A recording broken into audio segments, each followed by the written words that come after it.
On October the 1st, 1947, Charles Yeager became the first person to break the sound barrier when he flew his Bell X-1 rocket plane to a speed of Mach 1 at the altitude of 45,000 feet. In aerodynamics, the sound barrier is the apparent physical boundary stopping large objects from becoming supersonic. But in 1947, Chuck Yeager became the first human to break through that barrier to a new level of flying. And just like Charles or Chuck Yeager discovered that, I believe that we can all learn to break through the barriers that we face in our lives. And there's not a one this morning, but there has been a time, or there is presently a situation in your life where you could call it a block or something going on, and you just say, boy, if I can just break through. We hear that word a lot. If I can just break through. And then you put your breakthrough on the end of that. But we all face barriers, walls that stand in the way for us to make progress. Have there been times in your life when maybe you were doing a project and it was going to be a very simple project, and you knew, okay, hey, I tell you what, in about 15 minutes I'll be done, I'll be ready for dinner. I just want to finish this up. It's going to be a very simple, easy little project. And it just never turned out that way. I remember years and years ago, I was probably, oh my goodness, this must have been back, I don't know, 1976. Back in 1976, I remember I had a little Plymouth Valiant. I had several of those Plymouth Valiants, and that little slant six engine, and we thought it was just the die-hard engine, and we had several of them. My brothers had some, and I remember that I bought a 1967, which was not my favorite year, but I bought one because it was a good deal, and I like good deals. Don't you like good deals, huh? Do you get a good deal when you go to the car lot, huh? If you need to get a good deal, just let me know about it, okay? But as I was looking at that car and as I was driving it, one day the muffler came off. So we had just moved to our first home that we bought and had a nice two-car garage, and I was all excited. But I could go out there in my two-car garage and I could jack that little 67 Plymouth Valiant up and I could put that muffler on and it would all be done and ready to go the next morning. Well, just to shorten the story up, because we don't have a lot of time this morning, it never got fixed that night. So we had to drive the other car to work the next day. And I discovered back in 1976 that I don't need to be putting mufflers on cars.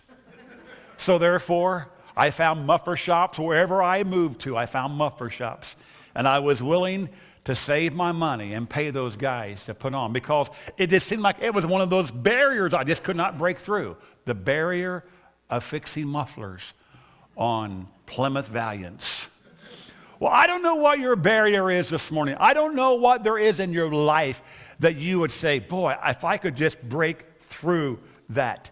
But there's something stopping, and there's something in the middle of your life this morning that maybe is hindering you from getting through that. We have a story back here in the Old Testament in 1 Chronicles chapter 14, verses 8 through 17. We're going to read here this little account of David. Now, this is the same David that killed Goliath, okay? So here he is. This is another scene in his life. When the Philistines heard that David had been anointed king over all Israel, all the Philistines went up to search for David, and David searched it out and went out against them. Now the Philistines had come and made a raid in the valley of Rephaim, and David inquired of God, saying, shall I go up against the Philistines, and will you give them into my hand? Then the Lord said to him, go up, for I will give them into your hand. So they came up to Baal Perazim, and David defeated them there. And David said that God broke through his enemies and by the enemies in my hand, like the breakthrough of waters. Therefore, they named the place Baal Perazim. And then, in verse number 12, they abandoned their gods there. So David gave the order, and they were burned with fire. The Philistines made yet another raid in the valley, and David inquired again of God. And God said to him, you shall not go up after them, circle around behind them, and come at them in front of the balsam trees. And it shall be when you hear the sound of the marching the tops of the balsam trees, and then you shall go out to battle. For God will have gone out before you to strike the army of the Philistines. And David did just as God had commanded him, and they struck down the army of the Philistines from Gibeon, even as far as Gezer. Then the fame of David went out into the lands, and the Lord brought the fear of him on all the nations. Now, David gives us a definition of a breakthrough in verse number 11. Then David said, God has broken through my enemies by my hand like a breakthrough of water. God had broken through my enemies by my hand like a breakthrough of water. Charles Rhines said this, the image is a flooding water breaking through a dam as David's troops broke through the Philistine assault. Wow. If you were a surfer and you were out surfing, you would depend on one thing for you to be able to surf, and that would be the winds that produce the waves. And without the winds and without the waves, your surfing would not be that good. You cannot generate the waves. You can only get ready to catch the good waves and then ride it to shore. So this morning, I'm going to say this. I believe with all of my heart that we cannot generate a breakthrough. We cannot generate a breakthrough, but we can be ready for it as God allows it to come our way. A breakthrough is when God generates a wave and sends it into your direction, and you ride that wave onto dry ground and higher levels of living in your life. So this morning, we're going to talk about how we can create and how we can break through and prepare ourselves for a breakthrough. A breakthrough creates momentum in our life. You take a person that it seems like everything is just mundane and just status quo, and nothing's changing and nothing's moving and nothing is improving. And we call that status quo, whether it be in business, whether it be in our spiritual life, or whether it be in the financial world. The word status quo is when everything just kind of remains the same. And there's nothing that really is breaking through. I think of our church. I think of the things that we have accomplished here with the help of God and with the help of God's people. And there were some times that we were just doing status quo. There were some times it seemed like we were just trying to just maintain.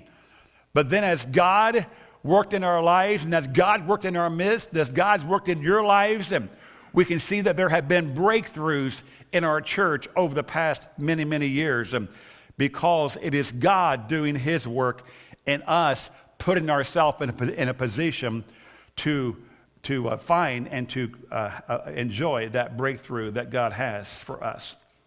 So God wants something besides status quo in our lives. Now let me say this. There are some people that are okay with status quo. I know that. There are some people here. You're okay. As long as everything is fine. If it's not broke, don't fix it. That's kind of where you're at. And that's okay in many areas of our life, obviously. Okay? I mean, if my washer and dryer is working and my stove's working and microwave's working, I'm not going to fool with it. I'm going to leave it alone. It's working. It's working. Okay?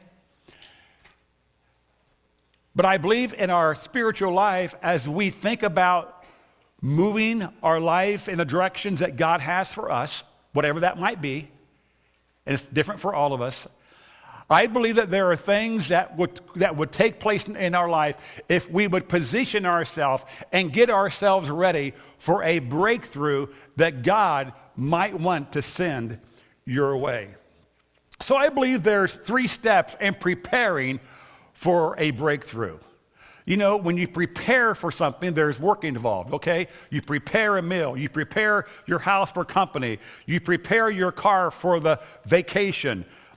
You prepare, lots of things. And so that's part of the process.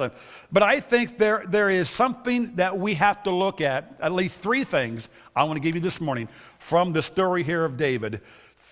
3 areas of our life, or 3 things that we can look at, 3 steps in order to help us to prepare ourselves for a breakthrough. And the reason I'm saying it that way is because of this. God might have a breakthrough ready for us, but if we're not prepared for it, we're probably not going to receive it because it's not going to happen. God wants us to prepare ourselves for what He has for us and not to just say status quo is okay. So let's go to the 3 steps. Number 1, I think the first step in preparing ourselves for a breakthrough, I think we have to admit that we need a breakthrough in our life. Now again, for that person that is okay with status quo, for that person that is okay with where they are, they don't want to grow, they don't want to move, they don't want to anything, don't upset anything, everything's fine, everything's fine. That's a whole different story. But I don't think in serving Christ, I don't think in this walk with Jesus Christ, I don't think we ever get to a place where we have arrived. Like, okay? I don't think that. I have not arrived. And I don't think any of us have arrived. And I believe that God has more things in store for us. So therefore, I admit, Lord, I need a breakthrough. And then I can identify those areas where I might need that breakthrough in my life, okay? You and I will experience a breakthrough we need, and we will not experience until we realize that we really need one. Now, how do you know if you need a breakthrough? Okay, you might say, well, Pastor, that's the best question you've asked so far this morning. How do I know I need a breakthrough? If I'm that person that is just kind of okay with where things are, how do I know that I actually really need a breakthrough? Now, let's look at the spiritual life. Let's look at our Christian walk. Let's look at the life that we're living. And just the life that we have. We're human beings, and we go through life, and life sometimes is like this, and sometimes it's not all this, and hopefully it's not all this. But I think as we go through life, there are seasons and there are chapters of our life that are different one from the other. And I think sometimes as we see our need of a breakthrough, it could be, first of all, maybe if I am sensing a resistance. Maybe if there's a resistance in my life, it could be that I need a breakthrough. Now, verse number 8 says this. Now, when the Philistines heard that David had been anointed king over all Israel, all the Philistines went out to search for David. And David heard of it, and he went out against them. So as we see here that first of all, they knew who David was. They knew he was the guy that killed their leader, their big guy, Goliath. And David didn't just go up against Goliath. He went up against the Philistine army, okay? And now he had been promoted. He had been celebrated and crowned high king over all of Israel. They were the ones that had watched him as that little shepherd boy came out and defeated Goliath. They hated him. And they decided that he was not going to have his way, and they were going to dethrone him. I believe David was facing resistance in his life. The enemy of our soul is out to get you, and he's out to get me. There are things that the enemy will lure you with and tempt you with and try to entice you with. And unless we are aware of that, we will find ourselves in a situation that we will succumb, and we will not be able to withhold what we need to in our spiritual realm. But I think there's a resistance, and there's times that the enemy of our soul, he doesn't want us to be successful spiritually. He doesn't want you to have a great marriage. He doesn't want you to have a spiritual life. He doesn't want you to have great influence in your community. He doesn't want you to be the one that has a great influence where you work. He is the enemy of your soul. And if we don't understand that this morning, it can be the enemy of our soul that can bring us to a place where we are less than we need to be. There is a resistance that we face from time to time. Maybe it's the enemy of your soul says, oh, you don't have to go to church today. You know, you was there Easter or Christmas. Or you're tired, you've worked hard, and you know, you prayed for your food this week, and you opened the door for somebody, and you were nice, and so, you know, you don't have to go. You need to get rested up. That's the enemy of your soul talking to you that way, okay? And if we allow him to do that, we'll stay home from church, and we'll close the doors, we'll turn the lights off. Man, we'll save a lot of money. I'll take a vacation. We'll all go someplace, and we'll have some fun doing something else. What is it? It's the enemy of our soul that talks to us. And there are things that he says, where do you need to break? Identify the fact, identify what it is, and it could be it's resistance. Maybe there are things that are going on. Maybe there are things that are, maybe as a parent, that you're trying to lay down some laws or some rules or some sanity to your home. And then you got the resistance of maybe a spouse or maybe the kids, and you know, I don't know, but sometimes the resistance, it comes in all different ways, Maybe, you know, maybe you're trying to eat healthier, maybe you're wanting to drop a couple pounds and all that stuff, and then, you know, there's all the things that take place with that whole deal, okay? So what I'm saying is this. There might just be that going on. Then also, I think we could also experience, ask the question, am I experiencing a reluctance? Am I maybe reluctant to do some things that maybe I think I should do? I think this is a good one. This maybe hits all of us right between the eyes. You know, well, I probably should do that, but I don't know if I should or not. You know, so there's this reluctance that takes place. And I think this is what was happening with David here, okay? They went out to meet him. They made the raid in the valley. And then what did David do? David says, oh, I inquired of God. He wanted to know what God was saying to him. You know, the Philistines, they were confident, and they were trying to defile and display all this thing, and they were trying to take the territory that David was in. I think when David saw all of this and he put all this together, I think there was a point where he maybe became a little bit nervous. Maybe he was a little bit scared. And he went out against them again, but I think it was because of God helping him. But there was a reluctance, and there was this part of him just not really feeling confident that he could actually do that. And then the third question we may ask ourselves, am I in need of guidance? Is there any area of my life that I need some guidance in? You know, I'm just not really sure if I should do that or go there, or I'm not really sure if I should be a part of that group, or I'm not sure if I should go where the guys are going to go after the ball game, or you know, so in the midst of all of that, I think we can just say, okay, yeah, I'm going to admit I need a breakthrough because I just don't have enough to stand up. I just don't have enough force to do that on my own. Admit that you have that, and then understand that you need a guide. David knew that he needed a guide. He knew that he couldn't do. He knew all the things that were ahead of him. And you know, right now, some of you are in the middle of making some major decisions. I don't know what they are. Maybe nobody else does. But maybe right now you're in the middle of making some major decisions. Maybe the next year, maybe the next 6 months, maybe the next 2 years, or maybe the next 3 weeks. There are some major decisions you have to make, and you are in need of a guide. You need a guide, and you need guidance. And therefore, you're going to admit that you need a breakthrough. The second step is determine where you need a breakthrough. Okay, determine where it is that you need it. Where in your life? Where do you need to win in your life? And I like what David's approach was here in verse 10. Then David inquired of the Lord again, saying, shall I go up against the Philistines? And will you deliver me into my hands? And David was crystal clear about three things. And I don't have these in your sermon section, but maybe write these down. There were three things that David was clear about. And there are some things that we need to be clear about if we're going to have a breakthrough in our life. And on this second step, determine where you need a breakthrough. He was crystal clear about who could help him, what the enemy was, and what result he wanted to see happen.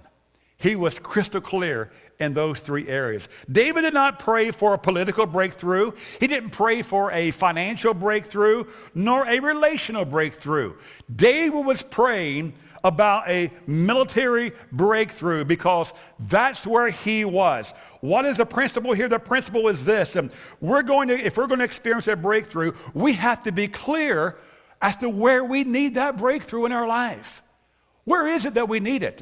I need to be a better wife, a better husband. I need to be a better parent. I need to be more committed to my church. I need to be more committed to, at work and whatever. We have to admit the area of our life that we're struggling in and where we might need that breakthrough. Where is it?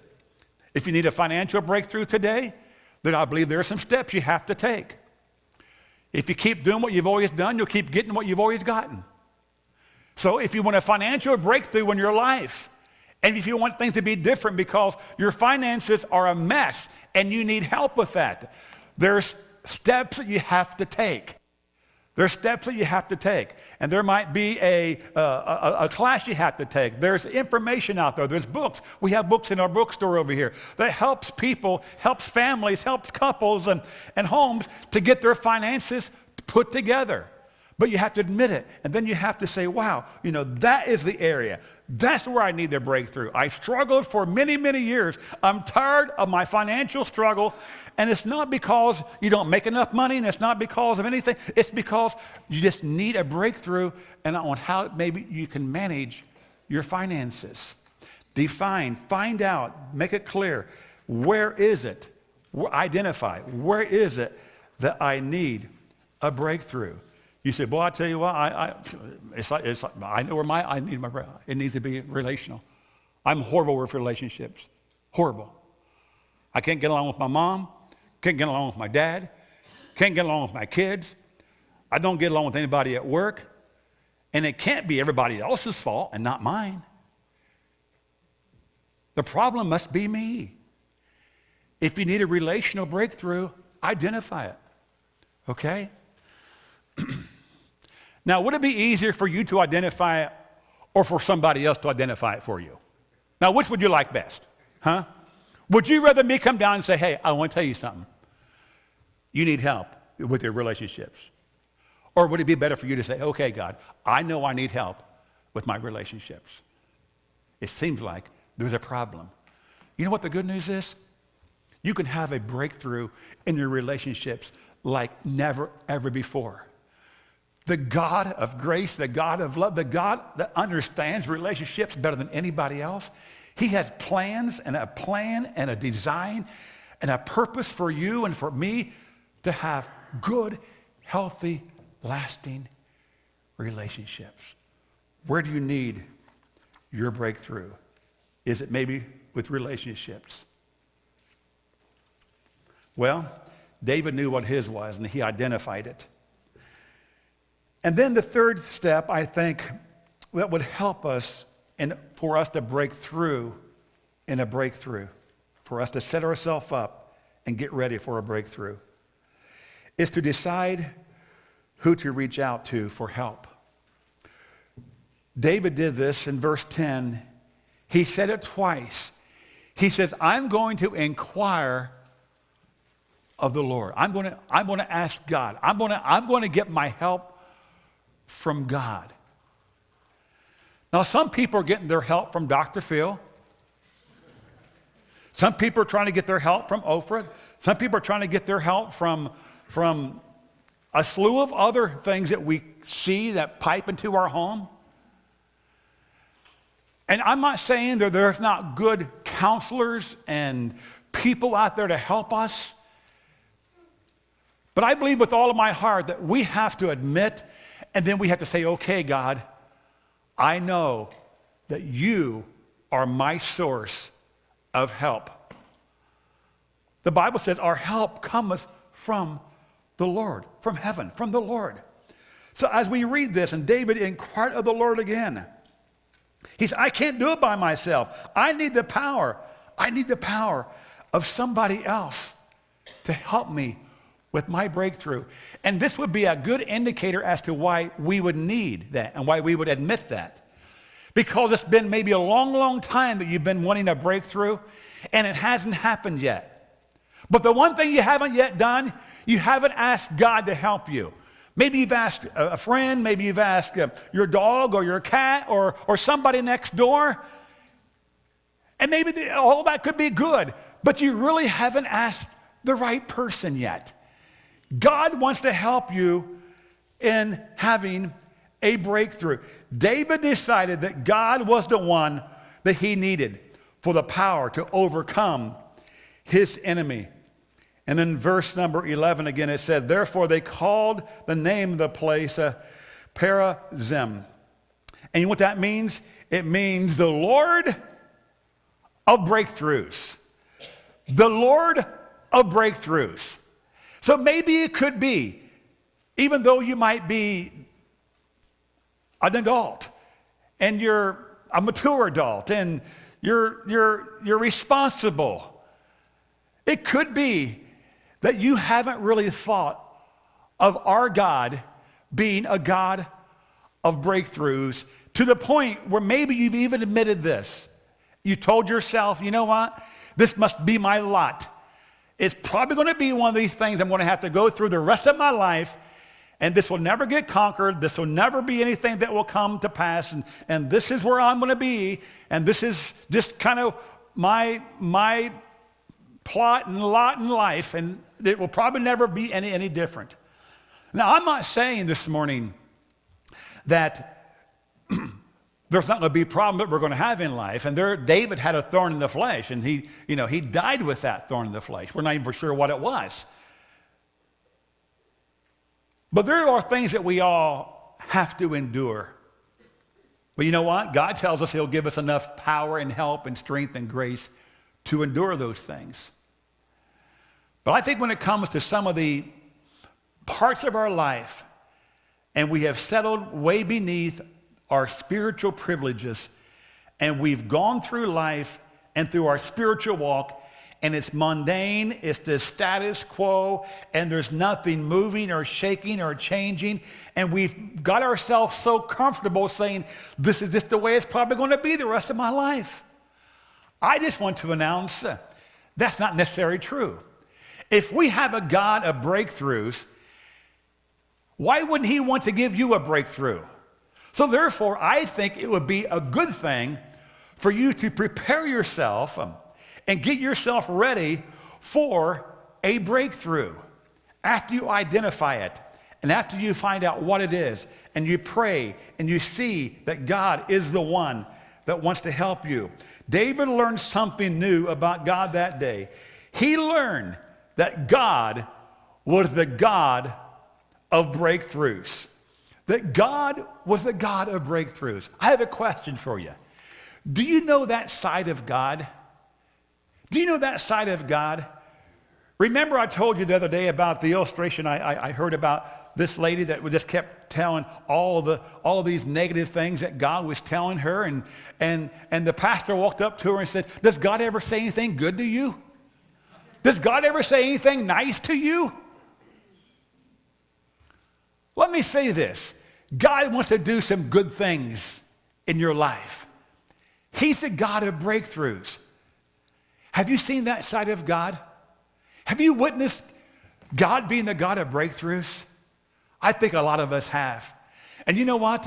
When we understand and witness the God of breakthroughs, we can sing louder than ever before. How great is our God? How great is our God. Name above all names. How great is our God. Why? Because he's the God of breakthroughs. And I know this today. I know there's people sitting right in this building today. I know some of you are discouraged. Some of you are flat out discouraged. Some of you are tired. Some of you are worn out. You're emotionally, you're physically, you're mentally tired. Have I depressed you yet? Some of you are there. I'm not. Have I been there? Absolutely. And has the person beside you been there before?